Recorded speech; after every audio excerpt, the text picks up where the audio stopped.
Dalam episod yang lepas, saya telah berkongsi masakan ala Malaysia, sup unta adabi kepada keluarga di sini. Nyata sekali, penerimaan ke atas sajian sup unta adabi yang julung kali mereka nikmati meninggalkan kenangan cita rasa Malaysia di hati mereka.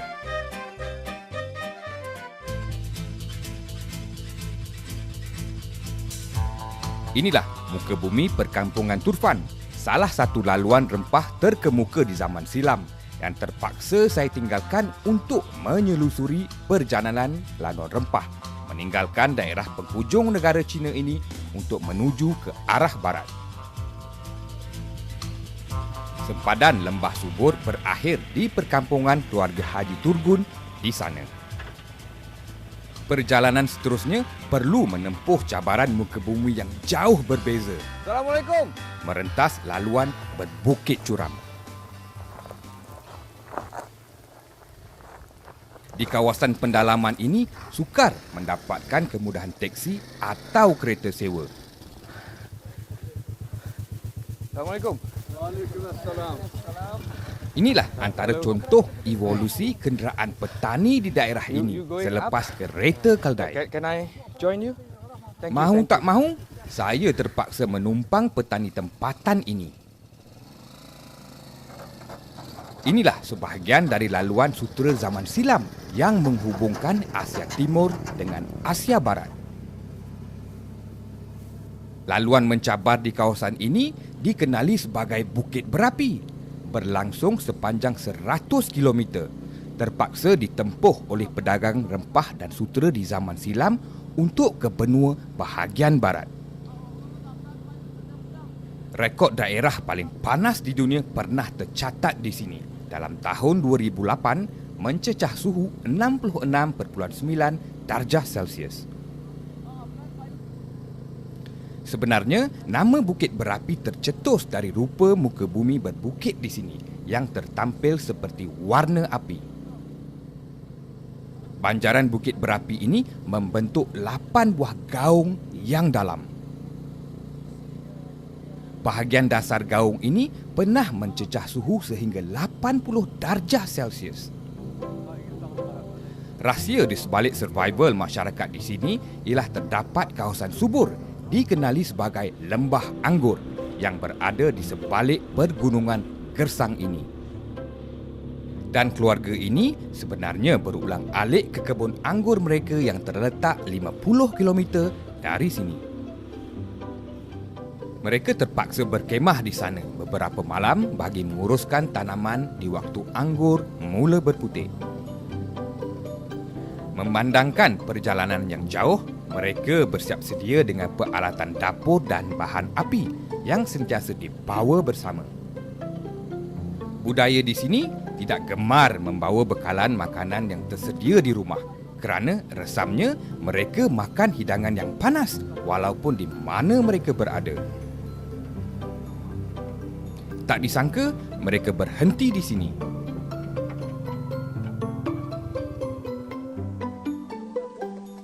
Rupa-rupanya masa untuk makan dah tiba. Bahan yang akan dimasak telah tersedia.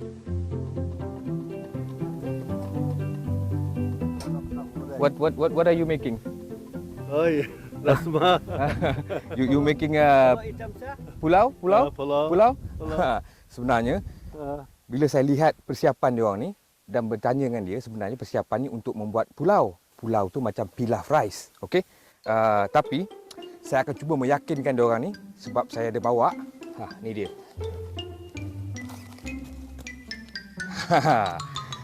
Perencah nasi goreng adabi. Adabi. Look. Nasi goreng. Tapi masalah saya ialah mengurai halangan bahasa. We make this Rasma. nasi goreng. Nasi goreng. Nasi goreng. Tengok, dia orang pandai-pandai cakap nasi goreng adabi. Dia orang dah setuju dah tu. Sekarang dia akan buat nasi goreng. Okey? Nampaknya berhasil saya meyakinkan mereka. Dah cukup panas. Okey, give me the oil please. Yes, thank you. Okey. Kita masukkan minyak macam biasa untuk menumis. Okey. Bila kita menumis perencah adabi ni, kita tak mau minyak yang terlampau panas ya. Senang aja. Untuk 5 orang makan, masukkan perencah nasi goreng adabi 2 bungkus terlebih dulu.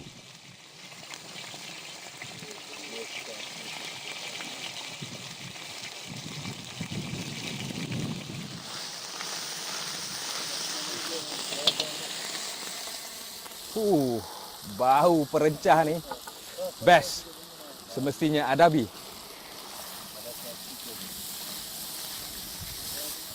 Lamb, yes, thank you.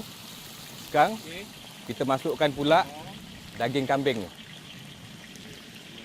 Fresh, kambing gunung. Daging kambing perlu digoreng lebih lama bersama perencah ini supaya daging empuk dan bahan tumisan meresap sekata ke dalam daging.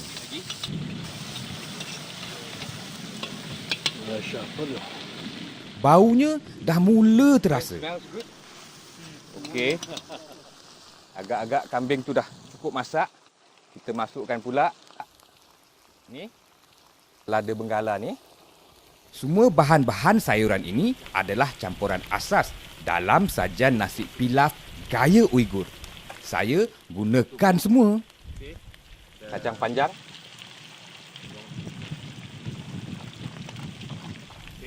Saya ni sebenarnya dah rindu sangat dengan masakan Malaysia, terutama nasi goreng kita. Nasi goreng adabi lah katakan, ringkas, pantas dan sedap. Tengok tu. Itu belum masuk nasi lagi. Kalau makan macam ni pun dah sedap. Agak-agak sayur ni dah lembut. Sekarang kita boleh masukkan nasi pula Rice please. Tu dia.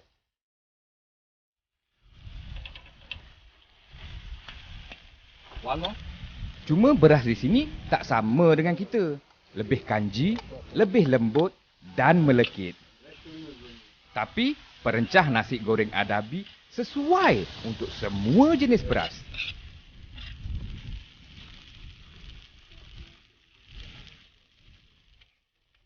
Malaysian pula. Ya. Gabungan semua bahan tempatan ini menjadikan sajian nasi goreng di Turpan ini dengan nama baru. Nasi pilaf ala Malaysia. Okay. Now you can try this. Bismillahirrahmanirrahim.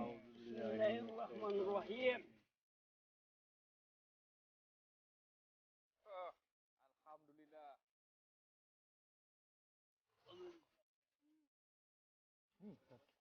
Alhamdulillah. Malaysian polo semua. Ya, Malaysian pulau. Malaysia polo. Başkası bu maydanlarda yaptı dikemez olmuşum. Bu kadar yapırağında. Walaupun tak faham perbualan mereka, tapi dari riak wajah dan cara menikmati hidangan, memang pilaf Malaysia ini membuka selera mereka.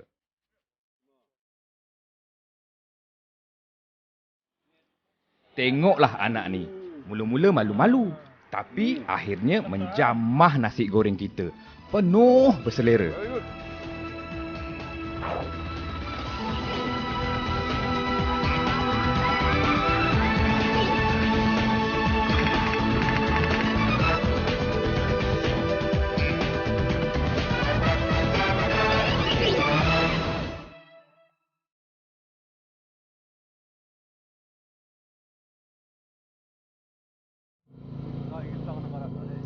Laluan yang menganjur dari kawasan Bukit Berapi di Turpan ini adalah sebahagian dari laluan sutera yang juga laluan rempah zaman silam.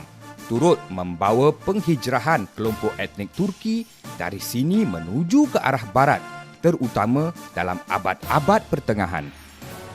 Dagangan sutera dan rempah ratus antara pendorong yang membawa pergerakan etnik Turki di sini menuju ke bandar-bandar perdagangan terkemuka dunia zaman itu di Asia Tengah, Timur Tengah dan meneruskan perjalanan sehingga membina penempatan di Kapadokia, wilayah Anatolia di tengah-tengah negara Turki hari ini.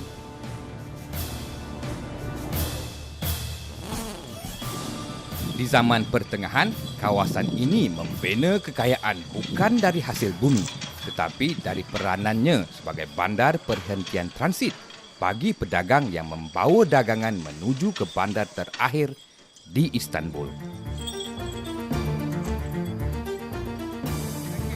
Tetapi untuk hadir ke sini, cabaran utama ialah mengharungi muka bumi sebegini. Kalau nak tahu, muka bumi ini tercipta hasil dari ledakan 3 buah gunung berapi 2 juta tahun dulu. Dari masa ke semasa, pengaruh angin dan air mengikis batuan lembut dan meninggalkan sisa-sisa batuan keras yang membentuk keindahan ini. Walaupun halangan cuaca dan muka bumi ini menyulitkan pedagang zaman dahulu, namun ada rahmat di sebaliknya. Tinggalan batuan yang terbentuk dari pengaruh alam semula jadi dirubah oleh penduduk tempatan menjadi karavanserai atau dalam perkataan mudah, hotel di zaman itu. Penduduk di sini berganding membentuk kediaman bertingkat yang boleh menampung ribuan pedagang yang merentas daerah ini untuk ke Istanbul dalam satu-satu masa.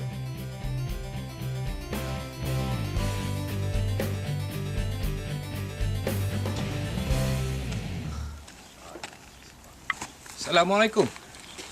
Aleykümselam. Hoş geldin. How are you, sir? My name is Nizam. Hasan, Okay. Bahar. madam. How are you, madam? Çay içer misin? Chai. Yes. Yes, chai. Tak sangka pula, di ketinggian ini masih ada penghuni yang kekal mewarisi penghidupan di sini. Hasrat nak melihat ruangan dalam rumah di sini memang berkobar-kobar. Thank you. Jom, kita tengok. Mari kita tengok bagaimana manusia dahulu kala merubah bukit di sini menjadi tempat kediaman. Ini macam batu yang ditebuk ni. Jom.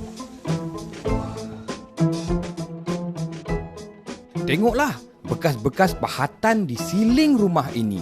Bukti mereka menebuk batu untuk membentuk ruang tinggal di dalamnya. Dan ruangan ditebuk begitu besar. Berapa lama agaknya masa diambil untuk menghasilkan ruangan sebesar ini?